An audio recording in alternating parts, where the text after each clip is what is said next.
in this show that they themselves are struggling with addiction, or they have some family member or close friends that are in that current situation that you have so eloquently removed yourself from some time ago. So, why don't we go ahead and start there, the beginning of that, your journey in that, and then I'd like to get into your medical concerns at this time also. But let's take the meth first.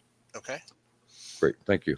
Um, so, uh, so I think as far as addiction goes, I believe I was born an addict because I had a lot of the predisposed behavioral traits, not feeling like I was enough, always trying to be more, being a people pleaser. I had all that stuff from as long as I can remember, and Hmm. then also I had ADHD quite a bit, pretty bad.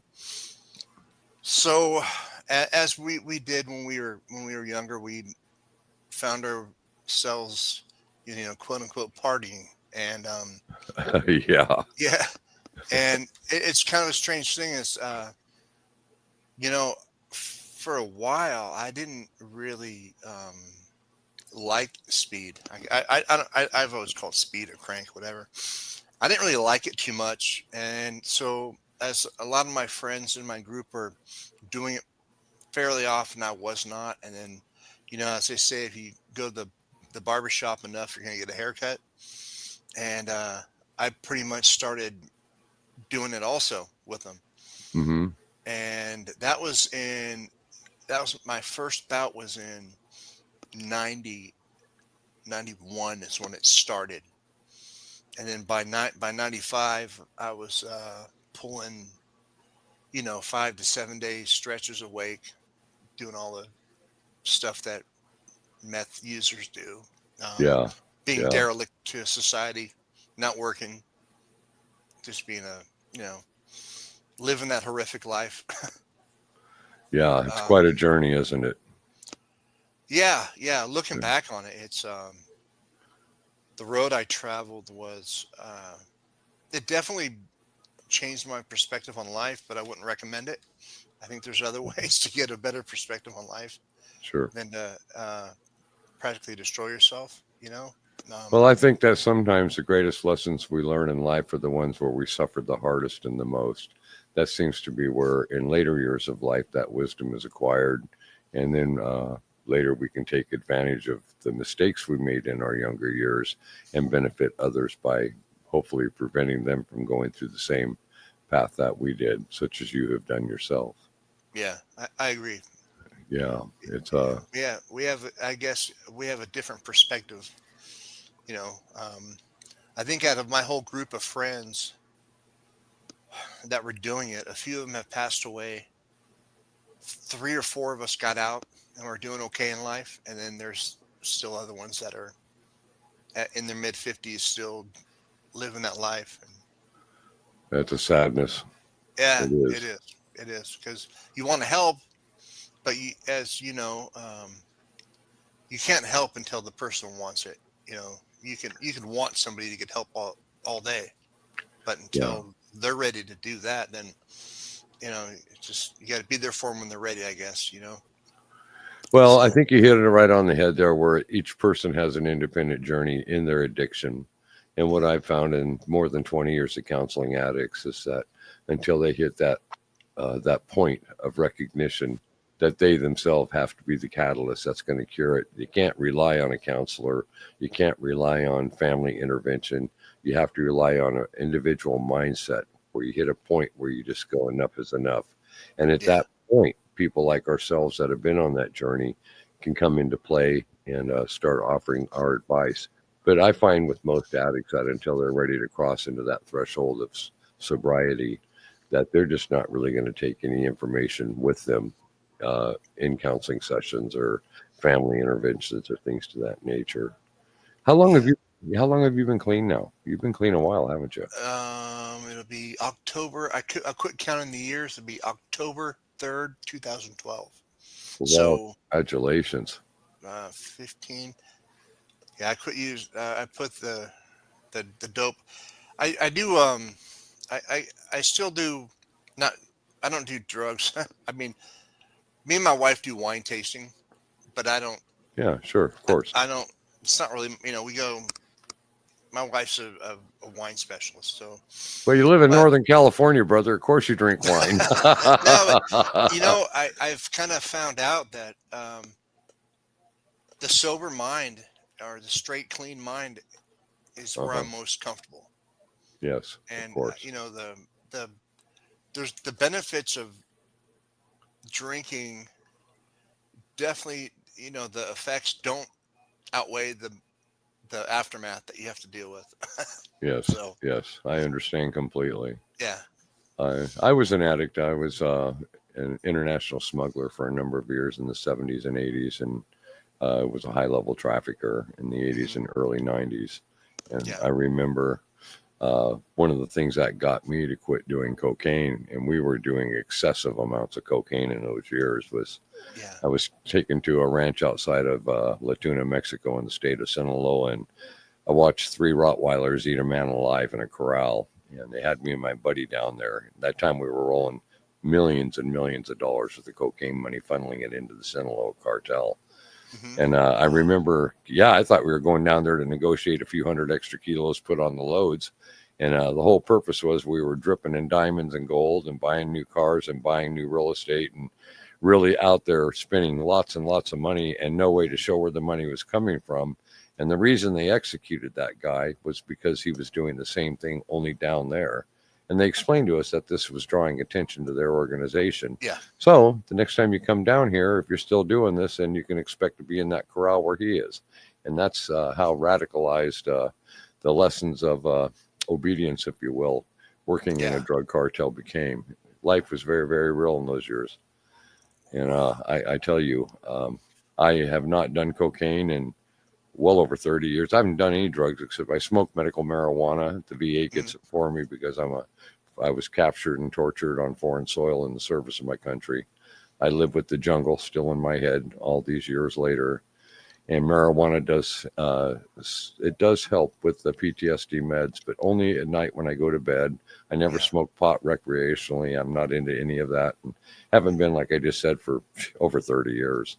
So yeah, when you tell me you've been clean 12 years, especially methamphetamine addiction, folks, those of you out there that have never been a methamphetamine user, let me tell you that that particular drug, that is the devil's milk right there. Because I tell yeah, you, once you get into that path, there you just yeah, they just get so caught up in that lifestyle that they go days and days without sleeping, and yeah, boy, they get all zoned out. And I mean, they're freaking zombies. yeah, And so, yeah, yeah, and to be able to break away from that is one thing, but to stay away from that for 12 years, man, Tom, my hat's really off to you, brother. Kudos to you, thanks. and I hope to God you're out there in a counseling ability now, if you will, Yeah, in talking to other people about this addiction because you've lived it, you've walked it. right. We'll get to my health stuff is what took me out of the counseling. Yes, I was yes. going into the Solano State Prison, Vacaville, I was in and Solano. yeah, so I was with Yeah, the I was. level two. I was in Greenside over in Vacaville, and they just opened Solano.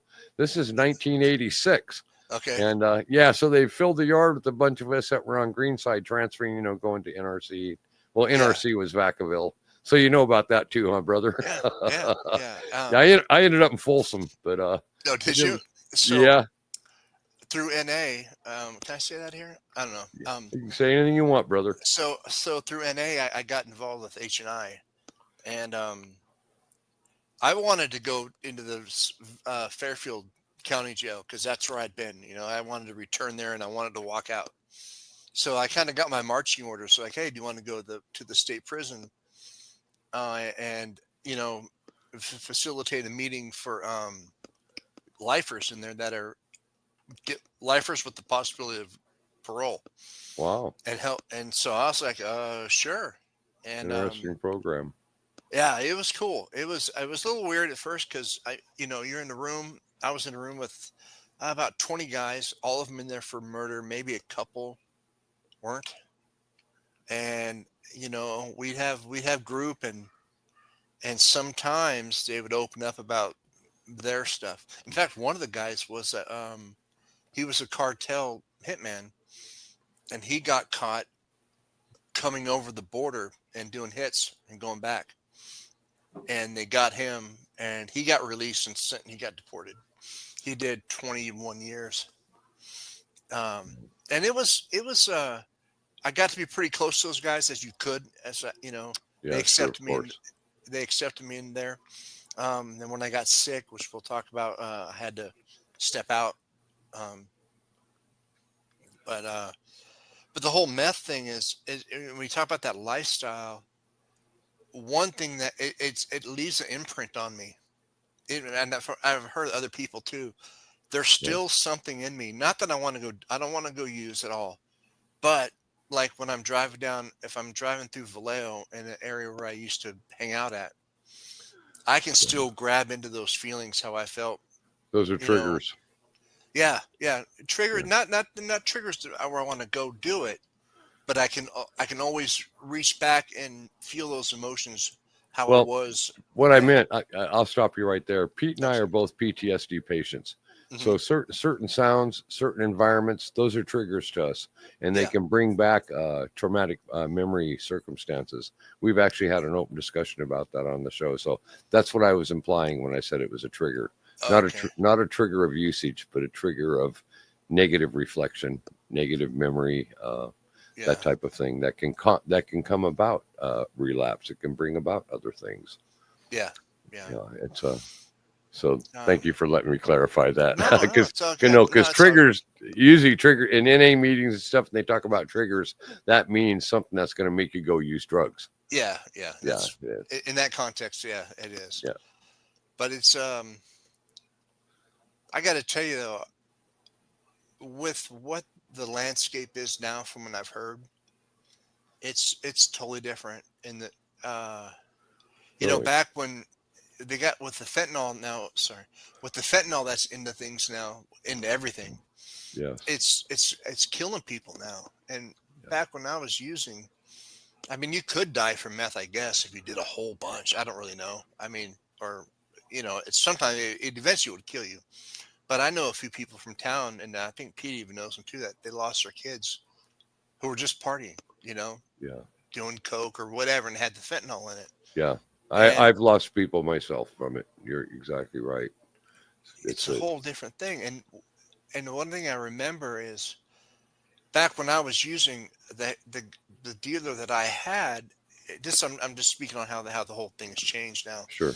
The dealer that I had, he also sold heroin, and to him, you didn't want people dying off your stuff. Yes. And now when people die off stuff, now that person has what I guess is supposed to be, that's where the people flock to. Yeah. It's I don't know. It's Well, just like, the reason they put fentanyl in it is because it's a highly addictive drug, yeah, and methamphetamine is not really a physiological, biological addictive drug. It's a psychological addictive drug. hmm, But now that they cut it with fentanyl, then what happens is the craving becomes enhanced for the need of hmm, having more methamphetamine in their bodies, and as a result, we see deaths occurring from methamphetamine use. yeah, These are really dangerous times, and it reminds me of a statement that was made in the 1950s by Chairman Mao Zedong from China, and he said, "We will take over the United States of America without firing a single shot through the decadence of the youth." And look at where we're here at we are. today. Look at the youth today. Yeah, And I hate to say it, but there's almost a majority of youth that are conflicted, uh, caught up in that lifestyle. I'm in my 21st year of working in the homeless environment here in the Pacific Northwest. I go into trap houses, and I'm sitting there at the table watching three kids, and I'm talking kids sharing the same needle. I'm watching young girls going in a back bedroom trading their flesh for a uh, $20 fix. And I've been doing this for decades. And about 2 years ago, in all honesty, to you, to my audience, to everybody, I started pulling away from working in the trap houses because it just became too hard to continually look at that and not try to be a factor of involvement with yeah, stopping them from that. My purpose of going there, I'm a seminarial post grad with a doctorate in pastoral counseling. hmm, My purpose of going there was to be there in the event that somebody wanted to open up and talk about their low self-esteem or the damage it's done to their life with their family or whatever. I try to make myself available, and I carry Narcan kits and a small med pack with me whenever I'm in the trap houses, so I can do a temporary a fix if necessary to help somebody and try to coax them into going to hospitalization. But Hmm. they don't. I get rape victims brought to my house. I get people that are overdosed that are brought here where I use Narcan kits, and everybody in my area around here knows that I'm available 24/7 for those needs. But I tell you something, trap houses are they're horrifying, and it really Oh yeah, does they wear down on the caregiver after so many years of doing it. But you know sure. what? That's brutal to It see that. is. It is, brother. And not only that, but there's becoming more of them. Yeah. It's not lessening, it's worsening. And I just had somebody leave here not 30 minutes ago that's in a homeless situation, a drug addict, came by to see me, but it's a person that I've known for almost 20 years in my environment that's still struggling with usage. And this person, brother, is your age.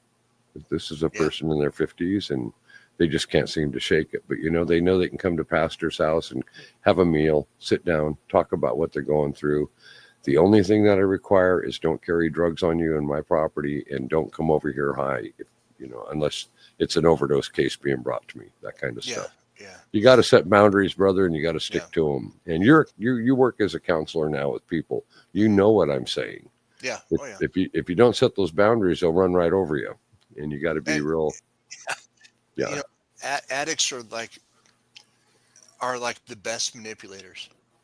yeah, yeah, And so when you say they'll run over you, yeah, if you yeah, if you give a using addict or even an addict who hasn't worked on himself, if you yeah. give them an inch and they can find some way to benefit through manipulation, they'll do it for sure.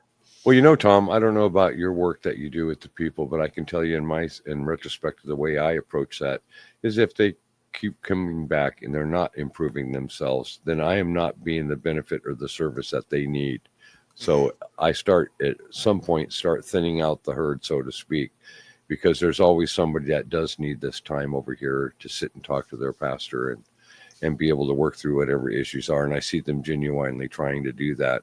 And the other thing is they don't have nice environments like you. You live in obviously a comfortable home. So Hmm. does Pete. So do I. We're all kind of stabilized, and it kind of helps them to have a reconciliation to where they used to be in that environment, and how do we get back to that environment? Yeah. And this is the journey. So Christ told us to not just be doers of the words or to be hearers of the words, but to be doers only. Be the example. And you're a perfect example. You're a 12-year veteran of being clean. And Yeah. brother, you can sit there and you can show addicts that you see in your community through your own example that, there is an out at the end of that tunnel. Because, boy, when you're caught up in drug use at that time, there's no end to nothing. It's just every day Yeah. you're out there seeking that high. And your world's very small, And your world is very small, very brother. small world. Well said. Yeah. Well said. That's true. Yeah. Yeah. Good And point. you brought up the higher power thing, Yes. and you know that plays a big part in the whole thing. I was growing up a believer, and there were there were times I just the last towards the end of it, I had lost my wife who I'm married to. She found out because it was starting to get out of control with me, Yes. and she found out and threw me out. Yes. And she was like the most important thing to me, and besides my kids. And so the pain was starting to get to be pretty bad for me because I Yes. knew that the addiction was going to come from my kids. Well, through me, it was going to really affect my kids even more because through my actions, I Yes. had made my kids homeless. I had to move back to my parents' house and, totally changed their life. And that killed Yes. me to do that. And then I went on a little bit more. And through that time, before that had happened, we were about to get married. And I had prayed uh, to, to take this away from me because I didn't want to get married high. I love that. And I it love that. not only did it it didn't take it away the way I had imagined, but God works His ways that are most effective. He Yeah, does indeed, doesn't he, brother? yeah. You know, It, I can look back 26 years ago when I was completed seminary and I was formally ordained. 3 years after that, I was installed with my own church, and for almost 4 years, I had my own congregation. I was up in the pulpit every Sunday. I was working the church arena, but at the same time, and you're going to love this, Tom. I was also a DOJ contractor, and I'd be jumping off on missions, and almost all of my missions were outside of the United States. mhm. So I'd be sitting there every Wednesday night. I'd prepare my sermons for Sunday service, and I'd get a call Thursday or Friday and say, "Hey, pack a bag. You're on your way to Bogota in the morning." You know, this kind of stuff. And I lived 17 years undercover at the same time that I was a pastor. So after almost 4 years of having my own church, installed a senior pastor, I finally had to go to the bishop and request a sabbatical from that type of ministry because I was jumping off on cases a lot, and I couldn't sit down in a whorehouse in Costa Rica buying 500 kilos of cocaine and doing a major takedown, and 2 days later get up in the pulpit and preach the innocence of Christ. I couldn't do Yeah, it. It yeah. became too so that How did that you had get in with? Sorry, yeah. it's in Go my ahead. mind. How did you get in with the Department of Justice? I was in Leavenworth Federal Prison and got Mhm. called up to the warden's office one day, and a couple of suit and tie guys, State Department officials, said, "How'd you like to get out of prison? We'd like to put you to work as a contractor." You got to realize I spent 15 years of my life in the cartels in Mexico, international smuggler, and later a high level distributor in the United States. And I mean, I've moved tons of coke.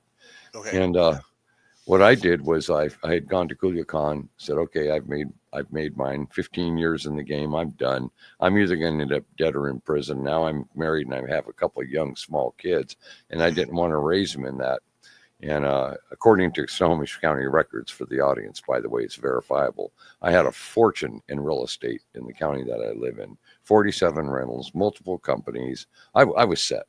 So I Mhm. went down there to negotiate it. And it was all hugs and handshakes. And yeah, sure, no problem. And I got home to a third of a ton of cocaine and two soldiers sitting in my driveway waiting for me. So that was their signature. And at that point, I was an underboss. I had the power to turn the loads away, and I did. And the following day, I walked in the U.S. Attorney's office and I said, "I'm Hal Bradley." And they said, "Oh my God, Hal Bradley just walked in." And I found out that I was the primary target of Operation Northern Exposure. Oh, 91 so to 9. Yeah, so I they were was it. coming for you. Oh, yeah, well, yeah, but I had cops on bail. I had a lieutenant on the police force that kept me updated, and we had Yeah. him on payroll for about a year and a half, almost 2 years. And yeah, I knew they were on to me, but that wasn't it. They weren't going to get to me because Yeah. I had lieutenants that were moving the weight, and I had safe houses where it was stashed. I had buffers of protection, but Mhm. what I didn't have was an out. And when Yeah. I went to Folsom Prison in California, I kept my mouth shut. I did my time, no problem. You do what you got to do. You made your Yeah. problem. You don't take other people down for it.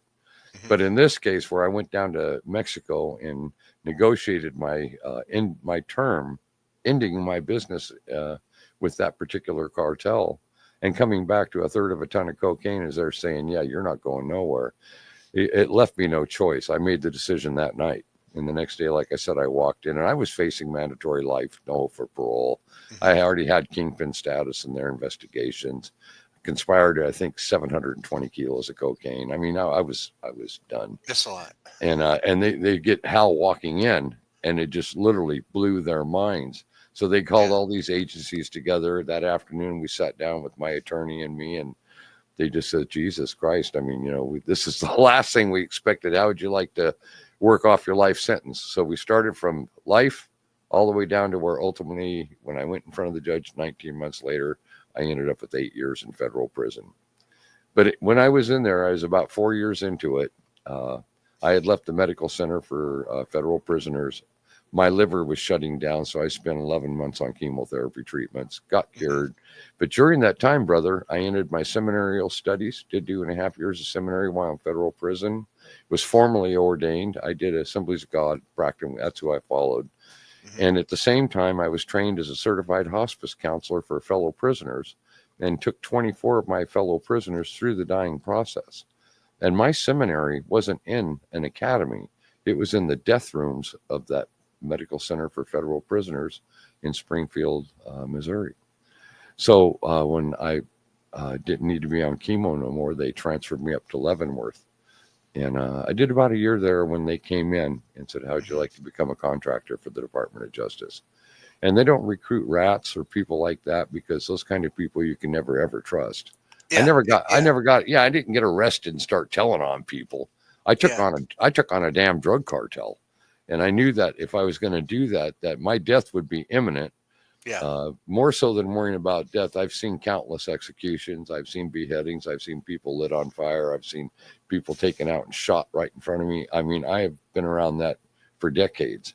They're So nasty, aren't they? they're beyond that. The Colombians taught the Mexican drug cartels the art of torturing for Hmm. informational extraction or Yeah, revenge. And of course, they were taught by the Central Intelligence Agency.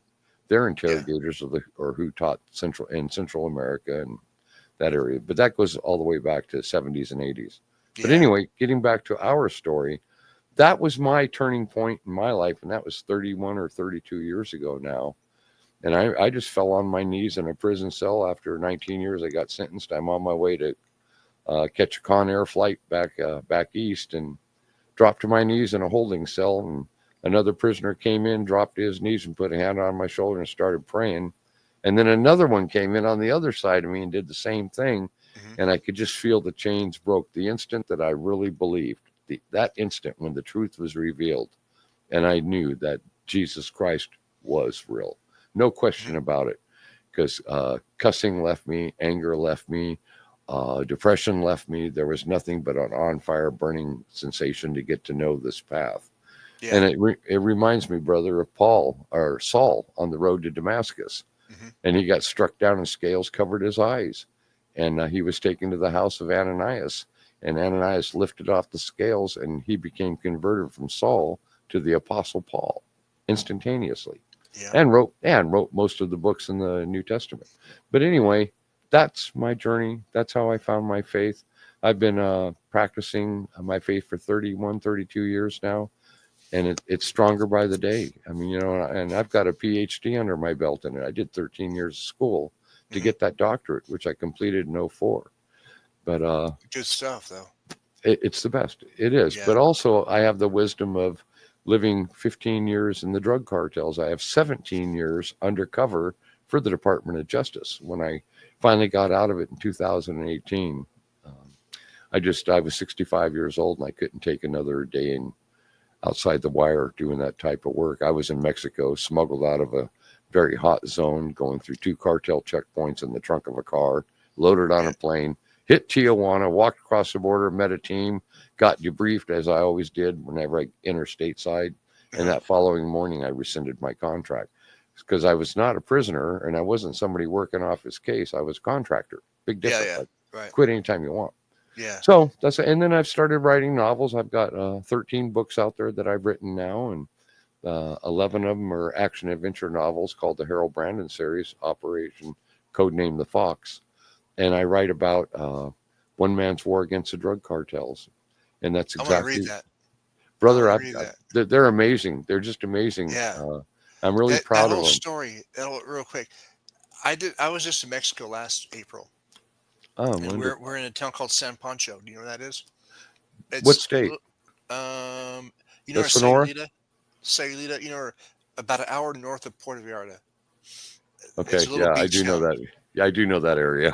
So yeah, Yeah. it's a little bit south of Yeah. Calucan, a Yeah. little bit In south of there. Culiacan. Yeah. Culiacan, yeah. Yeah. And my a buddy of mine who was also a guy named Earl Miller, who was also in background like ours, but got out of prison, did well for himself in real estate.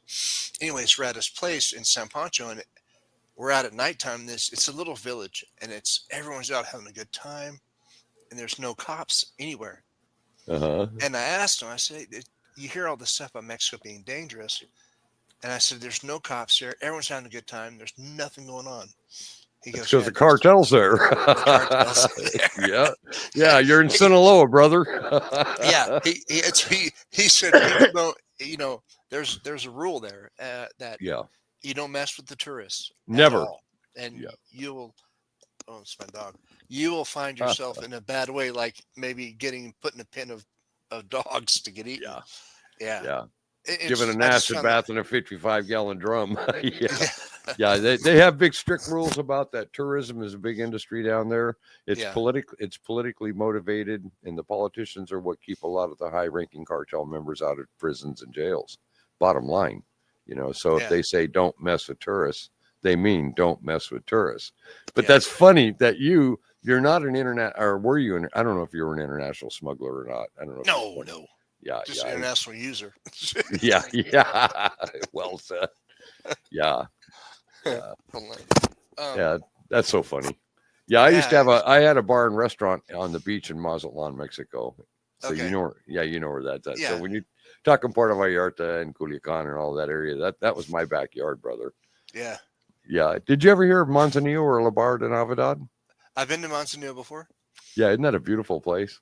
Uh, so I went down there on a cruise, right? Yeah, yeah, And they replaced Manzanillo. They use that instead of Guadalajara. yeah. So Interesting. you go to Puerto Vallarta, then you just go down a little bit south to the next day, and then we went to Colima. Yeah, I Oh, love Colima. yeah, it was kind of cool. Beautiful I there. like that. Yeah. That was kind of a cool. It was kind of neat there. It was So neat. you were also by Nayarit and all that then. Colima. Nayarit is a super small state. It's by Yeah. Colima. Yeah, it's really I like that part of Mexico. I've been on every state in that whole country, brother, all over the Mhm. place, working cases. Yeah, I want to go to Osaka. Is that what it's called? Oaxaca. Oaxaca. I want to go there Yeah. because the food. I've heard the food's just dynamite there. Yeah, and I've got photographs of mountains of marijuana back in the days when you had Kodak cameras before cell phones were around back in the Yeah. 70s. And we'd be going up there to grade pot that we were going to be driving north. And I Mhm. would take my Kodak camera out the side window and click a couple pictures. And I've got them. If you ever want to see one, I'll show them to you. But it's Yeah. funny. I'm talking mountains of marijuana in Oaxaca and Guerrero and Yeah. that whole region down there. It was wide open back then. Now But it's a little bit different. Now, I mean, yeah, I it guess is, it's Tom. I guess it's okay as long as there's a cartel in control. It's when they're Exactly. fighting that things get a little bit sketchy. Well, I'm That's surprised that just a year ago you were down there and it was comfortable because I know the cartels are at war. oh really? There's a lot going on right now, but you just happen to hit a really good province where there isn't any political activity for them to do any growth or what they're doing is they're taking over like the avocado farms and the citric farms Mhm. down there, and they're making the farmers pay like 30% of the harvest, and they're bankrupting farmers, and the cartels do that. They control everywhere where they're at. Mhm. It's it's horrifying. But this new female Mexican president, I believe that she's going to make some waves, and looks like Donald Trump's kind of getting on him too up there on the old border. Boy, I tell you, Yeah. that's Pete and Can I we? did a story about that here a couple of weeks ago, didn't we, Pete? Yeah, Um, yeah, we talked specifically about will Trump's war have an impact on him? My opinion, not really. Cartels know how to survive and they know how to evolve. and then And there's also there's another part of the conversation that's not being had. We're talking about them there, yeah, but there's still the demand here. oh yeah, yeah, So, I mean, exactly. so that's my whole concern. If they want to go try to stop that, but now what's been allowed to happen is now they've created there's a monster here Yeah, that yeah, there is. is, Sadly, if, yeah, and it would seem, and I I don't have any experience with fentanyl myself, but from what I've seen of it, if they were just to take it away, it's just hypothetically, that would be, I don't know if that'd be the best, thing for the addicts right now. Because if just say if they were to, stop the flow of it, what would that do on this side for all the, what are the people going to do? that's a good question, Tom. For one, we've got Suboxone now. Yeah. We didn't have that a decade ago. We do have it now, and Yeah. I know people that are on it daily that are breaking opioid habits and things like that. Hmm. And it does seem to be transitional. It does seem to be working. But boy, I know what you mean. The problem is up here. It isn't down there. Yeah. This is their main market for the whole planet is the Hmm. United States, and they sell all over the world. But Yeah. but but we're the target Yeah. client, We, so to we, they speak. have a big audience here. Yeah, we do, brother.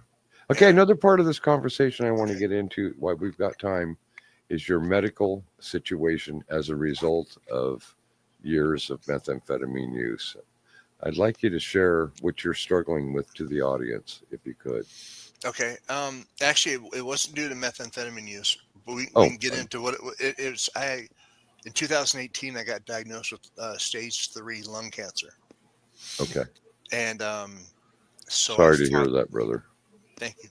Yeah, I fought that. I went into the chemo, radiation, and then in 2019, I got a letter from Phillips. I can say it now because the lawsuit's almost over sure, with. sure. My lung cancer, and I got COPD now too, and that was caused by a CPAP machine. Interesting. And so I got a recall notice for the CPAP machine that saying it's linked to lung cancer and a couple other things and COPD. So now I was like, because I was never really a cigarette smoker. I didn't smoke meth. I didn't really, I don't, I've never really been a weed smoker. So I was always a little bit like, wow, where'd this come from? Yeah, And then, so I fought that. I went through the chemo. I did immunotherapy. I got an attorney and all that kind of stuff. And in 2020, August of 2023, I was doing my scans, yeah. and it came back. And this Jesus. time, what happened was they had to remove my lung. And in October of 2023, they took my left lung out. Yes. And that was probably that was the most horrific experience I'd been through, without a doubt. Yeah. I'm so Yeah, sorry. I'm very familiar, unfortunately, with 20 over 25 years of being a hospice counselor. yeah, I've seen countless cancer mhm, cases, and it's not only just having the lung removed, which, by the way, was very beneficial. It preserved your life, as you and oh I yeah, both yeah, know. yes, But the traumatic thought of that organ being taken out of the body and gone, hmm, that's a yeah, whole nother department of how we deal with those type of scenarios. But you and, sound good, man, brother. You sound real good. but there's a lot of I'm having to come to terms with today, and I'm I use my faith a lot, but Amen. I've been going through over this whole thing. It's put me in a lot of anxiety, some depression, because Yes. my life is different now. Yes. Physically, I have limits now that I never had to think about, so I'm having to come to terms with that right now. Um, yeah, it's it's a one day at a time thing. I mean, I'm not going to go use over it at all, at all. But I Yeah, you're just, too strong now. yeah, You're too it's strong. just it's another battle I have to learn how to get around. Now I got to navigate through it. Brother, you're So, the ultimate crisis victory survivor. You are what you are. I'll share an understanding, if you will, to what you hmm, just shared with me there. 5 years ago, in the night of June 6th, June 2nd, I got hit by a contract killer up here. They finally found me, hit me hmm, in my backyard of my house, multiple stab wounds to the top of the head. They were trying to, puncture the base of the neck. In my military training, that was a way to take out an enemy with a knife if you came upon somebody, hmm, because it immobilizes the whole body instantaneously, and then you can do whatever you want. But the okay, bottom line was, I knew that when he was bending my head forward, I knew the guy was trained, at least militarily, but he was also a martial arts expert. And he's taking this knife and he's trying to get that. And I kept putting my head back and I'm fighting him at the same time. And I'm 65 years old, brother. I'm an yeah, old man. And yeah, this guy holds my head down. And he takes that thing and I heard it pop, and my life was leaving me. I knew in that moment that I was going to be dead within seconds. My body relaxed. I remember a total peace coming over me, brother. And I hmm, remember feeling loved. I was no longer connected to the world that we live in still, the material things, everything left. None of it mattered. I just wanted to go. And hmm, well, he felt it too. So he must have thought that he had delivered the death blow, because when I came to, one of my tenants, I have a fiveplex, and one of my tenants had seen or heard the noise and saw me laying out there, runs out, he 911s it in. The paramedics and police all show up, and the paramedics took one look at my head, and I was in and out of consciousness at that time. My son's yelling, "My dad's dying, my dad's dying," and it was a really big thing. There were hmm, chunks of my head laying out there on the pavement, and yeah, yeah, the paramedics said, "We got to get him stat. We got to get him stat." And I have a photograph of the shirt, how many doctors and nurses that they worked on me that first night when I entered in there. Hmm. And brother, I remember coming out of the coma a day and a half later, and I noticed right away there's no security in the hospital room that I'm in. And I'm thinking, Jesus Christ, they're going to hit me here again because, I grew up in the cartels. I know what they do. Yeah. And Yeah. so I made a call to a brother of mine who helped me build the empire back in the 80s up here. And within minutes, he showed up with some guys. They got me out of there. And I remember as I was laying in the bed coming out of the coma and thinking about the guy that had just come to kill me. And all I was a name and an address on a piece of paper. And I've had those myself. I grew up in that business. Right. It's just part of our world. But what told me about my conversion in that instant was that I had nothing but love and compassion for him. There was no anger. There was no aggressive feeling of any kind, other than I knew that he was in a spot that he couldn't get out of doing what he had to do to survive. And I've been there. And I literally had love for the guy that had just Mhm. left me for dead. And Yeah. that, brother, that's how you know that your faith is so cemented. But the experience after being a hospice counselor for decades and working with countless people passing away in my presence, now I know why so many of them looked up at me and they would smile in that last 2 to 3 minutes before cognition would release and they would die. Hmm. And they would say, God bless you, or thank you, or I love you. And now I understand. So I bring this up, Tom, because in your situation, you yourself must have that stronger faith feeling because you have looked at the eye of the potential of dying. You've looked at the Yeah. very real possibility. And you don't Hmm. sound depressed. You don't sound all feeling sorry for yourself. You sound like somebody that's going, wow, it's just part of the journey. But the Yeah. part, but Tom, the Yeah. hardest part of it was giving up my Harley. Last year, I had to sell my. I've had a Harley I've been riding for over 40 years, Yeah. and I started having because of the wound to my head. Yeah. Sometimes I fall over, And and so the therapy. So real quick, yeah, about motorcycles. The yeah, therapeutic value of a motorcycle. brother, Once you do put I the hel- ever? once you put the helmet on Yeah, and you're going down the road, yeah, you have to think about what you're doing and nothing else. yeah. And that's one thing. I used to race motocross for a long time, Oh wow. Well, many then years. yeah.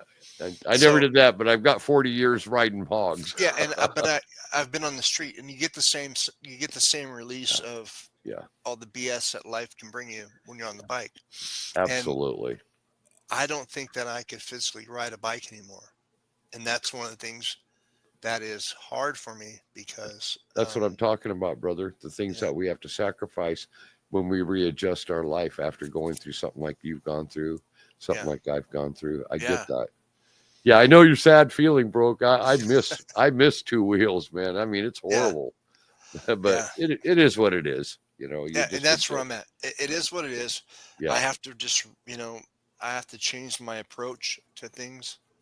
And, luckily I got my wife is, I'm pretty lucky. I got my wife's great. We got four kids between us and the two Oh, it's grandkids. beautiful. Beautiful. And m- you Good know, for you. yeah, yeah. I can't. In light of all that, right? I live a life that's second to none, really. I love that. I Yeah, you mean, do. I yeah, can hear it in your voice. yeah. I don't.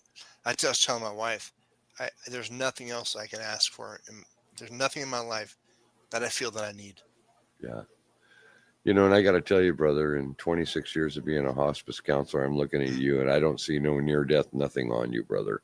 I Oh don't no, see it. I I'm don't. still Yeah. in the curative phase Yeah. You're of looking the good. treatment. Yeah, they Yeah. haven't told me to pack it in yet.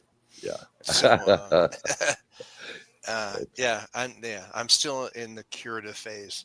But my choices were before I had the lung removed was either go on chemo Yes. and be terminal, Yes. or get your last, have a chance to get through this and lose your lung. I Yeah. was like, well, we're going to think about that. We're just, you know, Yeah.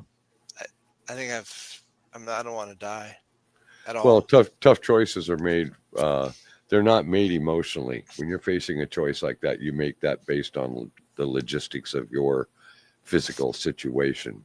You Yeah. were totally aware of all options. Sounds like you've had pretty good doctors Hmm. And so, yeah, you sound confident in that regard. Usually people are complaining about their doctors by now in this kind of conversation. No. You're not there. Mm-mm. So the bottom line is you made the right choice, and here you are, and you're going to probably be around for years for your family, and that's what they need. That's what you need. So hope And for. Thank and you. hopefully some of those addicts out there will get the benefit of your counsel, your Hmm. wisdom, your survivorship. And are you in any programs working with people right now? What's your status? I have not been. And that when I got sick is when I left the prison. Right. That's when I had to stop. I couldn't go back. And so actually, a little, I don't know how much time I have. Real quick, back to the prison thing. I Yeah. left for a while, and I did my chemo, and I got back healthy enough to go back in. And when I went in there, the guys, some of them started crying. Some of the Yeah. prisoners because someone had told them that I had died. Because Wow. we got pretty close. In fact, the last day before I left, I kind of went back on some old behaviors. They made me a card. Wow. The prisoners signed this card, and I had to sneak it out.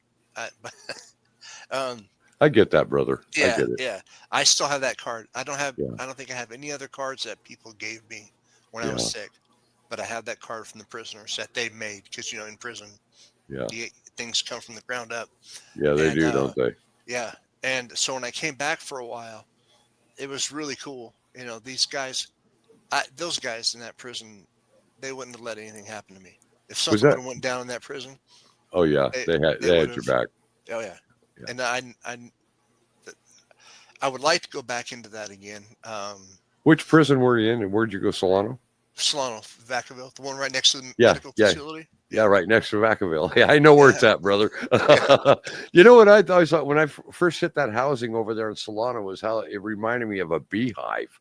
You know how you come into each of the buildings and you go upstairs on the ladders, and then you got the big bay area in the center of the building where everybody sits. And I yeah, mean, I could not believe that construction because I was used to being slammed in single cells and two-man cell type hmm, environment, and yeah. that wasn't Solano at all. It was pretty crazy. What were you in level two? I'm not sure. We were in Greenside, and what they did, I was only in Solano for 2 weeks before I shipped out.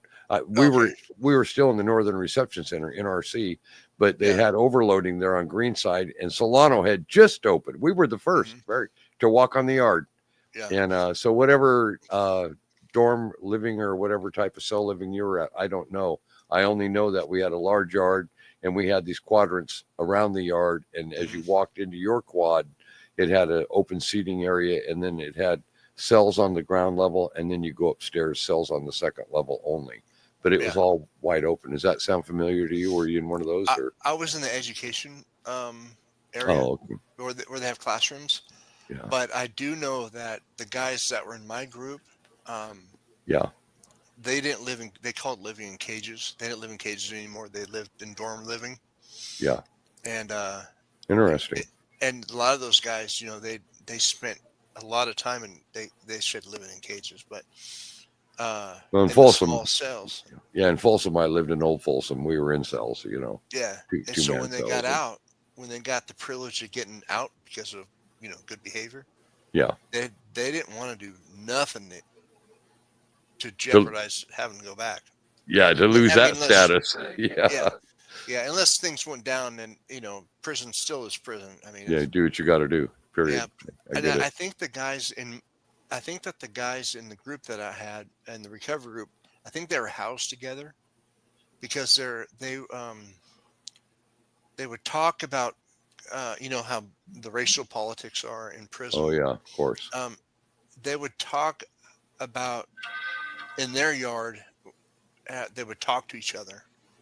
The guy, people of different races. So I think that maybe they were housed together also, and those racial politics were put aside. Wow, Maybe. that's very different. Yeah, I didn't Yeah, ask the questions. That's one thing I learned there is, if they're going yeah. to tell you something, you let them tell you. Well, You we know. had separate TV rooms, for whites, blacks, Hmm. Mexicans. We had the same thing in living. They didn't put a black man and a white man together in a cell. When I'm a D Yeah. number, D64038. I'm an Hmm. old number, brother, back in the Yeah. 80s. So, do you still remember your number? I was in Solano County Jail, and my number was it had the last four of my social and That's some nice other that you don't numbers. remember it. Good for you. Nah, I didn't. Folsom When I Prison. Yeah, I'd never even been in jail in my life, and I end up, in the '80s in Folsom Prison in a hard joint, and that's yeah. Mexican mafia ties, the whole back, the whole thing. What put me there? But So yeah, do you still worry about the cartel still? no, I wasn't even worried about it then. I'll never ever worry about it. I made my Okay. choices a long time ago. I never expected to be alive this long. Once I decided to take them on and go after them, you got to realize something, brother. I took on with the Department of Justice. And Hmm. that's another thing. The people that I worked with, they weren't drug users. These are people moving tons of Hmm. drugs. They're high level. Yeah. And I've got photographs of me with Chapo Guzman when we were kids. I lived Hmm. down in Mexico in 69, 70. I was in a mining camp down there. And when I met Chapo, he was 26. I was 28. We were both smuggling weed out of Jalisco State at the time. That's Hmm. before he went back to Sinaloa. He was from La Tuna, but he Hmm. was working for Angel Gallardo, Felix Gallardo, the El Padrino, the boss of all bosses. And Hmm. I knew him. I met him a few times. And Rafael Caracantero, he was the marijuana grower that we were all tied into. And this is a big ranch outside of the city of Guadalajara in Jalisco State. Okay. But I've got photographs of me with all those guys. It's so funny here, 42 years later. But when it became known that I was taking people out, I had $100,000 mark put on my head down there, and it's a capture alive, Uh huh. not a capture and kill, because they wanted to Yeah. to kill me themselves. And a San Diego sheriff told me that I was working dope cases in Tijuana and Rosarita at the time. I came back stateside, and he said, "Well, we had an alert. There's $100,000 bounty on your head down in Mexico. Be fucking careful." But don't live your life in fear of anything. If you make choices, live by the choices you make and Yeah. be observant. I'm also a Washington State licensed private investigator. I had my own agency, compliments of the Department of Justice when I finally decided to get out of being operator down outside of the United States. They arranged it, and here I am with two major felony convictions, and I end up with a badge in my wallet. And I was also a patch holder at that time in the red and gold family, and I left in the Banditos Nation. I was an amigo, one of those, and Hmm. I left the club with good standing because they said, "Well, look, brother, we love you, but we can't have a guy with the badge in his wallet," Yeah. But they all knew that I was honorable. They all trusted me. They all knew I wasn't Yeah. spying on them. The government never asked me to look at them. I Yeah. would have never done such a thing. They were my brothers. Yeah. But I left in good standing, which means that to this day they can come by and visit me and I can see them. And nobody took my bike and nobody tried to bury me in a hole out in the desert or any of that Right. bullshit. It Yeah. was all good. I left with honor. Yeah. But Right on. I'm glad I rode for years and had a patch on my back, and I loved the lifestyle. Hmm. I was a chaplain of my chapter, and I just thoroughly. I had the private investigation agency at the same time, so I could also do background checks on people coming into the club, stuff like that, Hmm. and hopefully save lives. Yeah, Right that's on. a That's pretty cool. yeah, it was a pretty insane life, but I'm glad I went through it. But Sure. anyway, getting back to your story, we're getting close to wrapping up here, and I want to Hmm. talk to you a little bit about maybe considering the possibility of going back and doing your prison work because you have a hell of a story. And you also have the confidence of inmates because you've been there and done that. Hmm. And, when we've done time and we're able to go in those environments, and I've done some of that myself, it's amazing how bonded they become with us because we understand. We Yeah. know what it's like to be away from your wife and kids. We know what it's Hmm. like to not have the freedoms to be able to have movement and to do the things that you used to take for granted. So you're a wonderful, beautiful example for them, Tom. Thank you. And I get that. No, thank you for doing that, Yeah. man. I'll get back Um, to it. I got to. you're I'm still still doing treatments. yeah. I was just going to ask you that. You're Yeah. still in recovery process physically. Yeah. I'm You look about. good. Thank You you. look Yeah, you look good. I'm not kidding you. Unless you would have told me, I would have not have guessed it. And I'm trained to spot it. Um, if Pete can show you some pictures of me not that long ago, um, last last year this time I was going through chemo, and Wow. I Wow. I can't tell. nah, Yeah. my hair's Good for coming you, back. brother. Yeah. Yeah. Yeah. Don't get a haircut, bro. No, I'm growing it long. I'm growing it long Yeah. again. Yeah, Well, okay. I'm ready to wrap this up. This is a great cool. conversation. Tom, I want to thank you. I want to say God bless you to Thank you. you and God your bless you. wife, your children, and your grandchildren. You're really solid. And Pete was right. He told me I'd enjoy you, and I thoroughly have. I have Right on. nothing but Cool. respect for you, brother. Same here. Yeah. Likewise. Very Thank much. thank you from And the hope to bottom see of you. my heart. Right on, Yeah. bro. Well, I'll get down there. We'll get a chance to see each other. I have my lifelong friend is very close to you. Okay. So I'll make arrangements with Pete and let him know in advance if I'm going to be down there. I am going to be in Monterey in April. I'm going to be speaking at a rehabilitation center. It's a state of the art, 300 people there, and they stay there a minimum year, up to 3 years. Hmm. And I'm going to be guest speaking down there. So I'll be flying into San Francisco, but staying in San Jose. So I'm Okay. pretty close to you. So Yeah. we'll talk about it at that time.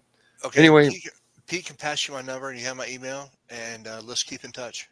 we will, brother. God All right, bless bro. you again, and get back in there and help those prisoners. That's okay, folks. Well, that wraps up another episode today, and I'd like to take this moment to thank each and every one of you for taking your time to catch our show. Now, if you like these shows, I would ask that you would please hit like, share, and subscribe. It's so important to us that we get these messages out, and we understand that these are graphic, almost toxic interviews. But this is the kind of impact that we feel is needed in order to make sure that people understand the significance of the problems that we are confronted in within our own country and around the globe. So I'm going to say at this time that I love you all. God bless you all. Hasta luego, y vaya con Dios, and go Victor.